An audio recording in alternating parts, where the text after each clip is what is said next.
आम इंतखाबात में मुबैना धांधली का तनाज़ा बढ़ता जा रहा है। तहरीक इंसाफ अवामी और कानूनी फोरम्स पर मजीद जारहाना इकदाम उठा रही है। एक तरफ इमरान खान की हिदायत के मुताबिक इतवार को वज़ीर आला खैबर पख्तूनख्वा अली अमीन गंडापुर की सरपरस्ती में खैबर पख्तूनख्वा में एहतजाज का ऐलान किया गया है, तो दूसरी तरफ आज बैरिस्टर अली जफर ने फॉर्म 45 का मामला सुप्रीम कोर्ट ले जाने का ऐलान कर दिया है। और इस सूरत हाल में परसों मुल्क में सदारती इंतखाब होने जा रहा है, जिसके लिए हुक्मरान इत्तेहाद के आसिफ अली जरदारी और तहरीक इंसाफ के हिमायत याफ्ता महमूद खान अचकजई आमने सामने होंगे। सदारती इंतखाब में कौमी असम्बली, सेनेट और चारों सूबाई असम्बलियों के अरकान वोट डालेंगे, जिसके लिए राब्तों और मुलाकातों का सिलसिला भी जारी है। क्या नंबर गेम है वो भी हम आपके सामने रखेंगे। आज इत्तेहादी जमातों को सदारती इलेक्शन की हिकमत अमली के हवाले से वज़ीर आज़म शहबाज शरीफ ने शाइए पर मदऊ किया, लेकिन अहम बात यह है कि सदारती इलेक्शन के दिन कौमी असम्बली में 23 मखसूस नशिस्तें खाली रहेंगी और उन पर कामयाब करार दिए गए अरकान वोट नहीं डाल सकेंगे।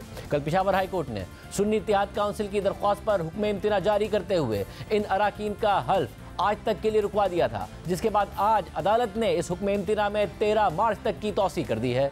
इन 23 अरकान का ताल्लुक नून लीग, पीपल्स पार्टी, MQM और JUI से है, जिन्हें इलेक्शन कमीशन के फैसले के बाद सुन्नी इत्तेहाद काउंसिल के हिस्से की मखसूस नशिस्तें दे दी गई थी। कल पेशावर हाई कोर्ट के 2 रुकनी बेंच ने सुन्नी इत्तेहाद काउंसिल की दरख्वास्त पर इब्तिदाई समाअत के बाद 6 सवाल उठाए थे और चीफ जस्टिस से लार्जर बेंच बनाने की सिफारिश की थी, जिस पर आज जस्टिस इश्तियाक इब्राहिम की सरबराही में 5 रुकनी बेंच ने इस केस की समाअत की और इस दौरान भी सदारती इलेक्शन पर बात हुई। इस हवाले से अदालत ने अपने हुक्मनामे में लिखा कि फरीक नंबर 21 के वकील ने दरख्वास्त गुजार के हक में गुज़िश्ता रोज़ के उबूरी रिलीफ में तब्दीली की दरख्वास्त करते हुए कहा कि मज़कूरा अरकान को हल्फ उठाने की इजाज़त दी जाए, क्योंकि 9 मार्च को सदारती इलेक्शन होने जा रहा है। उन्होंने मजीद कहा कि अगर इस उबूरी रिलीफ को ऐसे ही जारी रखा गया तो इसके सदारती इलेक्शन पर असरात पड़ेंगे। इस हवाले से डिप्टी अटॉर्नी जनरल ने जवाब देते हुए कहा कि अगर यही उबूरी रिलीफ भी फील्ड में रहता है तो भी सदारती इलेक्शन पर इसका कोई असर नहीं पड़ेगा। इसके बाद अदालत ने लिखा कि इस केस की मजीद समाअत 13 मार्च को होगी और तब तक गुज़िश्ता रोज़ दरख्वास्त गुजार के हक में दिया गया उबूरी रिलीफ जारी रहेगा। इससे पहले आज समाअत के दौरान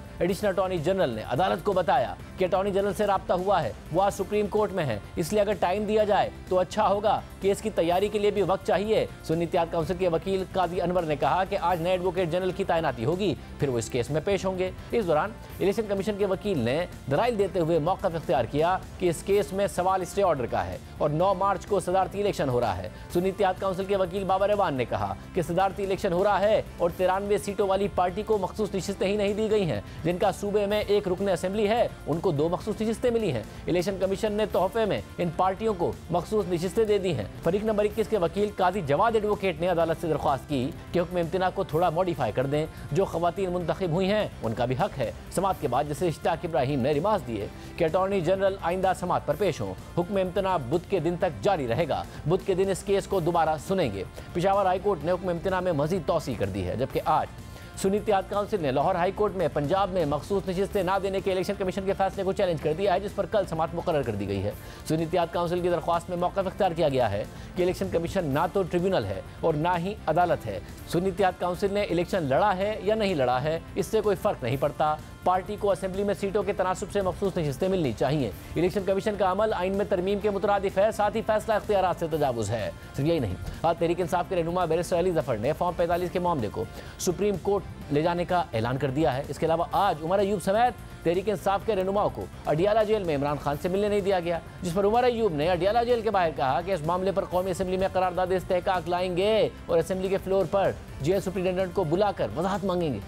आज हम लोग कोर्ट ऑर्डर्स के साथ यहाँ पे आए हुए हैं अपने लीडर से मुलाकात करने के लिए। हमें जेल सुप्रिटेंडेंट असद वड़ाइच ने मुलाकात नहीं करने दी। मेरा सवाल है शहबाज शरीफ से कि कहाँ पे है आपका रूल ऑफ लॉ कि जहाँ पे जेल सुप्रिटेंडेंट ये हिम्मत कर रहा है कि कोर्ट ऑर्डर्स को उसने बिल्कुल रद्द कर दिया। लीडर ऑफ द ऑपोजिशन को अपने कायद से मिलने से रोका जा रहा है। इस चीज की शदीद अल्फाज में मुजामत करते हैं और फ्लोर ऑफ द हाउस पे असद वड़ाइच को वहाँ पे बुलाएंगे, प्रिविलेज मोशन अपना लाएंगे कि हमारा प्रिविलेज और इस्तेकाक मजरू हुआ है और उसकी एक्सप्लेनेशन कौमी असेंबली में हम लोग जरूर करेंगे। जबकि असद कैसर का कहना था कि मुबैना धांधली के खिलाफ दीगर जमातों के साथ मिलकर एक ग्रैंड अलायंस बनाने जा रहे हैं। उन्होंने ये भी कहा कि आइंदा पार्लिमानी पार्टी के इजलास में अपने उन अरकान को भी बुलाएंगे जो फॉर्म 45 के मुताबिक जीते हुए हैं। हम ग्रैंड अलायंस बनाने जा रहे हैं। हम पूरा तहरीक चलाएंगे। इन्होंने जो फार्म 47 के तहत जो मेंबरान हैं इनको इस असेंबली से निकालेंगे। जो हमारे लोग फार्म 45 के मुताबिक जीत चुके हैं, हम आइंदा पार्लिमानी पार्टी इजलास में उसको बुलाएंगे, क्योंकि अवाम ने उनको मैंडेट दिया है। हम पूरे मुल्क में हम तमाम पॉलिटिकल पार्टीज को इकट्ठा करेंगे जो इस इलेक्शन के हवाले से कंसर्न रखते हैं। हम इंशाअल्लाह ताला इसके खिलाफ एक मुनज़्ज़म चलाएंगे। सिंध की जो पार्टियां हैं, जो बलूचिस्तान की पॉलिटिकल पार्टी हैं, हम जमात इस्लामी और दीगर मजहबी पार्टियों को भी अप्रोच करेंगे। हमारी खुद के साथ बात हो भी चुकी है और आपको एक बहुत बड़ा ग्रैंड रिलायंस और हम इंशाल्लाह एक मुनज़्ज़म कैंपेन चलाएंगे, क्योंकि ये मुल्क इस तरह नहीं चलाया जा सकता। हम किसी तौर पर किसी को अख्तियार नहीं देते कि वो हमारे हुकूक पे डाका डाले।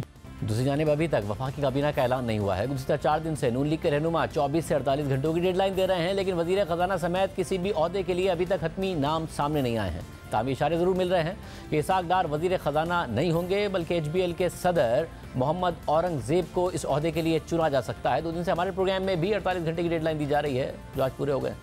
ये तमाम चीजें मुशावरत से होंगी और वो टीम आपके सामने आ जाएगी 48 घंटे में, 2 दिन में। मैं समझता हूं कि अगले 48 घंटों में काबीना तश्कील दे दी जाएगी।